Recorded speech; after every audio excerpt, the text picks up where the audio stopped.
He will be a descendant of Muhammad. He will be an unparalleled, unequaled leader. He will come out of a crisis of turmoil. He will take control of the world. He will establish a new world order. He will destroy all who resist him. He will invade many nations. He will make a 7-year peace treaty with the Jews. He will conquer Israel and massacre the Jews. He will establish Islamic world headquarters at Jerusalem. He will rule for 7 years, establish Islam as the only religion. He will come on a white horse with supernatural power. He will be loved by all people on earth. So Jesus will return. Yes, Muslims believe that Jesus will come again. They believe in the return of Jesus. Not the true Jesus. The Jesus of Islam, not God, didn't die, didn't rise, didn't provide a sacrifice for sin, but he does return. He's a prophet, and he comes back, and he has one purpose when he comes back, and that is to assist and aid the Mahdi. He returns, listen to this, as a radical Muslim. He comes back as a radical Muslim. He will arrive, by the way, at a minaret near Damascus. And he will come back holding the wings of 2 angels who flew him down to meet the gathering army of the Mahdi. In the east, the army of the black flags. Jesus, when he comes back, will pray to the Mahdi, who is greater than he. He will acknowledge the Mahdi as his Lord. He will make a pilgrimage to Mecca. He will worship Allah, and thus he will lead all Christians who will follow him to reject their notion of Jesus and accept the real Jesus, who is nothing but a prophet and a man. He will establish worldwide Sharia law. He will become the greatest Muslim evangelist, and he will be the final witness on the day of judgment against non-Muslims.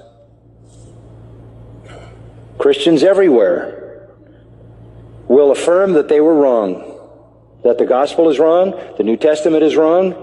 He didn't die, he didn't rise, he isn't God, he isn't the Son of God. He himself will come back and point out how wrong we've been.